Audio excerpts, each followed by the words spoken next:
乡亲啊，最近这个天气是真冷，咱咧用电的时阵要特别注意安全。讲高雄去年发生的火烧厝，电器的原因占3%，其中大部分拢是因为使用延长线，像这个吹风机、微波炉、甲电烧炉等等，这拢较食电，唔通同时插入共一条的延长线。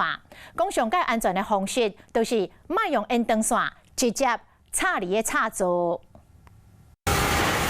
大火烧死3个人，敢是含盘插伫咧延长线顶项目，互电线烧拍电。阁有一件火警，敢是保暖灯插伫咧旧后的延长线顶使用。啊，最近就有网友分享，找一台电暖器当去找，摸着插头感觉冷冷，所以就无甲开启。尾后阁背插头，就发现延长线烧出一个坑，会惊甲唔敢阁使用。消防局就提醒，延长线若无好好用，就可能发生意外。使用会产生一个极热式的一个电器设备，或者像微波炉，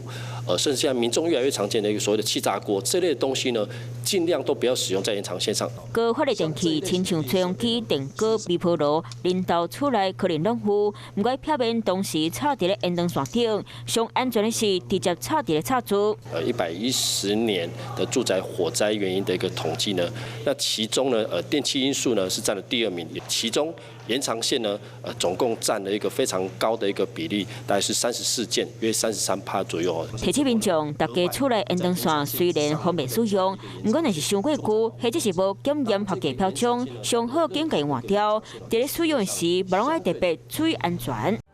我是吴一璇，想要收看最新第一手的讯息，赶快加入华视新闻 YouTube 频道，按赞，开启小铃铛，最专业的主播群说新闻给你听。